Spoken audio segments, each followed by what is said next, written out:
People of Reddit, what did you laugh at? Only to realize it wasn't a joke? Monday morning, guy comes up to my desk, says my car is on fire. I respond laughing and saying okay. Guy say no, I am serious. Look out office window, 10-foot flames shooting out of the hood of my car. Edit. Saw people asking about make and model, so it was a 1996 Ford Crown Victoria. Pretty sure there was a lawsuit over it at one point. Tried looking a bit, only one I found was on the gas tank issue for early 2000 models. How did your car catch on fire? Apparently there was a few years that those cars would spontaneously catch fire. I don't remember exactly what it was, but something was faulty, obviously. Was a story guy had one in his garage for 3 days and it just burst into flames and burnt his house down. Good morning, mom. We've just arrested your husband for statutory rape. Did you know your husband was having an affair with one of his female students? Yep, it wasn't a joke. To be fair, I wouldn't expect cops to go around pranking people by telling them their so is a rapist. Right. It was so out of character for him, and I honestly did not have a clue. I was sure they made a mistake and had the wrong guy. My very next thought was, how could he have raped somebody? He's not even having sex with me. Oh, gotcha. At college orientation, my group was told that we were going to see an improv show later in the day. When we got there, it was one of those acting troupes that does shows about alcohol poisoning and date rape and stuff like that. We all kind of tried to politely laugh through the show because we felt bad that it wasn't funny, or even well done, and we were under the pretense that it was comedy. We totally got yelled at, but at least one guy pointed out that we were just trying to be nice to a group that we were told were comedians. I hate morality ambushes. I'm thankful my orientation stayed focused more on, we know you've got a lot of newfound freedom. We're just trying to help you be smart about what you do with it, than immediately assuming we're hedonism bots. One of my best friends, a twin, in college told me she was pregnant. She had played jokes on me before, so I laughed and said, no ducking way, you're the smart one. I didn't believe my wife was pregnant for like 2 weeks before I realized it wasn't a joke. I was sitting in the doctor's office thinking, damn, she's sure taking this thing pretty far. Okay darling, it's been 6 months. Stop it already. It's not funny anymore. Please keep in mind, I was, like, 11. Back when I lived in a foster group home.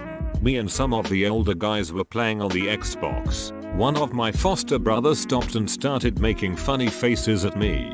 He was a chill guy and we got along well and joked together. So I laughed and made faces back. He was having a seizure. I had a friend that had seizures frequently. A group of us were leaving a restaurant and he made a mean ass face, stuck his arms out, and pointed at the car in front of us. Another friend said, man, he really hates that ducking car. Yep, seizure. Okay, this actually made me laugh. I work at a non-profit. My boss needed to fill a position, so he sent me to a job fair to collect some resumes. I found Kevin, a young guy full of energy and enthusiasm with over a decade of fundraising experience. So, when is Kevin starting? Boss, actually, I hired someone else. Haha, seriously, when is Kevin starting? But it wasn't a joke. Boss hired a dim-witted, sleepy old guy with no discernible skills. I guess he felt they had more in common. 3 years later, the old guy got fired for never actually finishing a single project. 3 years later. Yeah, he's pretty horrible about getting rid of people. Another co-worker of mine infested the office with fleas, but he didn't get fired until he did it a second time. The first time it happened, the boss closed down the office and had an exterminator come in and told the guy, here's a laptop, you telecommute now. It turned out, he lived in a trailer with over a dozen stray cats. He kept taking them these strays and just not doing anything for them. No shots, no flea treatments, not even a bath. So pretty soon, the whole place was infested with fleas. He just didn't realize how bad it was because he was on some cocktail of medications that made him smell weird. Apparently the smell made the fleas not want to bite him. They just got in his clothes and he carried them to work. After a few days, he was already complaining to my boss that the laptop didn't work right. My boss tried to send me to this guy's trailer to fix whatever was wrong, but I said I would rather quit than set foot in Fleapalooza 2012, so he told my co-worker to just deal with it himself. A couple weeks later, the guy came into the office to pick up his paycheck. In the 30 seconds he was inside, he infested the place again. After that, everyone threw a fit. The boss only fired the guy to avoid a full-scale revolt. I was a preteen at Bible camp and one of the leaders was sharing the story of his upbringing. It got real intense and he ended that intense part of the story with "and now my brother is an alcoholic." His tone and the timing was rather comedic and I thought he was doing that to break some tension, and without thinking anything else of it, I let out a huge, organic HA. Everyone turned to look at me. I tried to fake a coughing fit to play it off. Don't think it was very convincing. I was pretty ignorant in high school, and our friend group was one that would bust each other all the time without many boundaries. A friend was telling us about how his father died of breast cancer at the lunch table. I thought he was messing with me, so I kept laughing, telling him to quit his bullshit. Me, being a ducking dumb teenager, assumed only women could get breast cancer, and just rolled my eyes when he kept saying it was true. This proceeded for the entire lunch period. It wasn't until after lunch period was over and someone else came up to me and confirmed the fact that I realized what a gigantic a-hole I had just been. I have witnessed the exact same scenario where a friend didn't believe my best friend's brother had committed suicide the night before. When lunch was over, I pulled him aside and he still didn't believe me.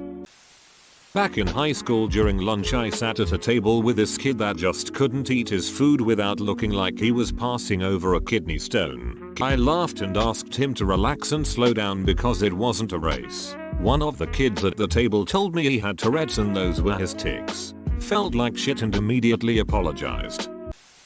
I once introduced myself to a gentleman who said, "My name is X, or you can call me Grey Wolf," and I kinda chuckle snorted but then kinda instantly realized, "Oh, you're part native, aren't you?" Yup. To be fair, however, this was in the Space Coast of Florida. I would have thought he was a furry tbh. Nah, furries traditionally introduce themselves with "Oh, what's this?" One time I walked into my school and I looked at my friend who was very upset and said, "What happened? Your cat died?" It's an Italian saying. And he said no. My mom did. I laughed for a while because he was one to make those type of jokes. Little did I know. One of my most uptight friends is a Reiki healer. When she first told me, I burst into a fit of laughter. I thought she was making fun of herself. She was serious. Went out for drinks with friends from HS I haven't seen in a while. I complimented the one's crystal rings and she goes, "Thanks. I feel like they're losing their power though. I put them in the sun for most of the day to soak up its energy, but they're not working as well lately." My other friend and I almost spit our drinks out but then noticed she wasn't joking. That was the longest convo I've ever had about crystals and good vibes. I have a slight hearing problem, which has led to several awkward faux pas situations. The worst one was when I was a cashier at Walgreens. A woman came up to pay and I asked how she was doing and she replied with a sigh and a "Oh, I just found out." I couldn't hear the second part, so I asked her to repeat. I still couldn't hear the second part and I didn't want to make her keep repeating. But her delivery sounded like a dry joke, so I just politely laughed. She gave me the dirtiest look and said, "What's so funny about my husband having cancer?" I definitely heard her that time. Alright, but in your defense, who the hell announces that kind of information to a Walgreens cashier? You'd be surprised what people tell cashiers. I was definitely surprised. People would sometimes treat me like a free therapist, especially when it was slower over at the beauty counter. Edit. Autocorrect making me look bad. "My brother got his face blown off by a shotgun," she said. "For some reason, my brain immediately short-circuited and I thought of a Bugs Bunny cartoon. Daffy Duck getting shot in the face, his duck bill landing some few feet away." I laughed. The girl looked at me in horror. I tried to explain. I failed. Girl writhing around on the ground at a festival. I thought it was performance art. She was actually having a really bad acid trip and paramedics were rushing over. The looks from her friends as I lamely tried to explain myself will haunt my dreams. One time my dog had a seizure and fell into a laundry basket and it looked like he was dancing. It was pretty funny. My so was mortified. My boyfriend at the time had a dog that ate the crotch out of underwear. Clean or dirty, she ate them. We used to put the waistband around her neck like a trophy. Only a few minutes. They were not tight on her neck at all. She was always mildly ashamed looking. One time I went to do it, and she whimpered and started to have a seizure, even wet herself. I felt ducking horrible, like I had traumatized her into a full-blown seizure. We never did it again and I still feel awful about it to this day. My cousin dated a girl named Fear. I laughed and she got pissed. Whoops. You laughed in the face of fear. Nope. That's not your fault. That's her parents' fault. 2 years ago today, I was getting the kids ready to go to a local water park. My husband was taking out the trash. His phone rang. I answered. His mom, who was supposed to be meeting us at the water park, said she needed to talk to my husband immediately. He walked in the door at that moment. I handed him the phone. A minute goes by and he says, "I'll be right there," and drops his phone on the table. He looked at the ceiling and said, "My sister is dead." I was thinking he meant like, she got in trouble in the OMG my parents are going to kill me type way, since he said it so calmly. So I grinned at him and said, "What did she do?" Then he said she overdosed. The phone rang at 2 AM when I was 15. I figured it was one of my friends calling, so I snatched it up before it could ring twice and wake my parents. My grandma's voice, very shaky, says, "Kara, Grandpa's dead." I laughed and yelled, "Are you serious? No way, haha." I burst into a tears and laughing fit while my dad came and grabbed the phone. My grandpa sexually abused me from the time I was 3 until I was 9. That phone call was a big step in my healing process. Edit. Your post reminded me of my inappropriate phone call response, but I meant to hit reply to main thread, not you in particular. I still feel bad for the way I reacted to my poor grandma, but in her grief and shock, I'm pretty sure she didn't notice. I'm sorry. Holy shit. Hope you're okay now. That's horrible. A friend's grandmother died. When I asked how she died, she said she choked on a piece of banana. My wife's grandma died and I told my work that I'd need a few hours off to attend the funeral. Boss's response was, "That's terrible. How is she?" To which I said, "She's dead." Not my brightest moment when I realized she was asking about my wife.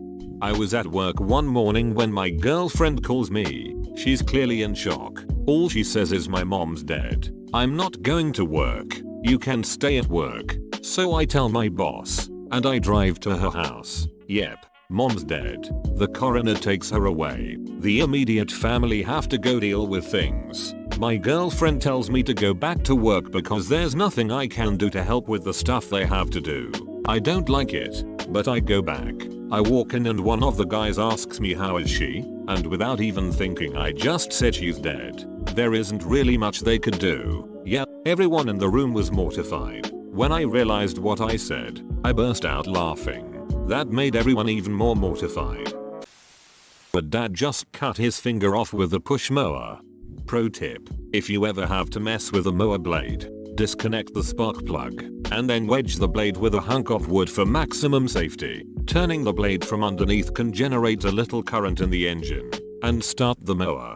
Same as pulling the starter cord. Edit. Google search for push mower. You will notice that there are mowers with motors as well as without in the top results. This is not an uncommon usage. Thanks for the safety warning. I'll be doing this from now on. Years ago, a coworker told me never to drink water from a pond with a beaver dam because I could get beaver fever. I laughed. He informed me that it's a real thing and his dad died of it. Dear. I felt so bad. In all fairness, it's called beaver fever. I was chatting with an elderly security guard at the movies and he was talking about having a degree he never used. He said, "Now, I only use it to decorate my bedroom wall." I laughed and he said, "You laugh now. I laugh about it sometimes, but I cry most of the time." The other day I requested an Uber and made small talk with the driver. Turns out he was a civil engineer making good money but moved to the US due to family reasons. It's very sad to hear these types of things. Edit. So this took place in New Jersey and the driver is Dominican. He told me how he worked on residential buildings that were located in small towns to cooperating with others to make a building or two located in Santo Domingo, the capital. He understands English and can speak it fairly well, but we mainly spoke Spanish because I really love speaking my native tongue. Oh man, can relate to this. Well, I mean my dad. He's studied his ass off in China to get a good degree, but came to France with my mom because they were told life was better here. Well, I don't really know if it's that much better. His best friend who stayed in China got a degree somewhat similar to his, and is now one of the lead engineer for General Motors in the USA, while my parents are running a Japanese restaurant. Not sure France was worth it. This happened to me a few days ago. I received a private Facebook message of what I can only call word soup. It was seemingly random, but just barely cohesive enough to make sense at times. Like really riding that uncanny valley. I assumed it was some sort of bot that used Markov chains, like r/subreddit simulator, from scraping posts on my friends list because it had references to things, places and people I knew, and even posted photos from people's albums. So, I screenshotted it and posted it because it was legitimately hilarious. I mean, it had such winners as if you're her love you have to prove all others are inferior to you in bed with Jill. I was like, hey everyone, check out the weird ramblings of this bot. An hour or so later, I got a message from another friend that explained that this was actually an old mutual friend from high school who had suffered a psychotic break and was schizophrenic. Sometimes he goes off his meds, or his family doesn't keep an eye on him and he makes tons of Facebook accounts and messages this shit to people. They'd been getting them for years, and I must have fallen into his crosshairs. Suddenly it wasn't so funny anymore and was rather tragic. I deleted the post and continued to block the next 6-7 aliases that kept sending stuff like that all night. Went from hilarious to sad to alarming in the span of a few hours. That sounds crazy. I was legitimately laughing until the end when I just felt really, really bad for that guy. Word soup. That's surprisingly accurate. The actual medical term is word salad. Best comment of the day. This one was in high school when everyone started dating someone. One day I went downtown with my friend and we see this guy walking into the same cafe we're in. My friend grins and says, "Wow, what a hottie." She's very sarcastic, and I thought GHT she was joking, so I say, "Yeah, he looks like a stick with sexy pimples, greasy hair and the face of a Down syndrome baby." Before she can say anything, the guy spots us and walks directly towards us, leans down and gives my friend a kiss, then turns around with a genuine and pretty ugly smile. "Hey, I'm Jordan, Cass's boyfriend.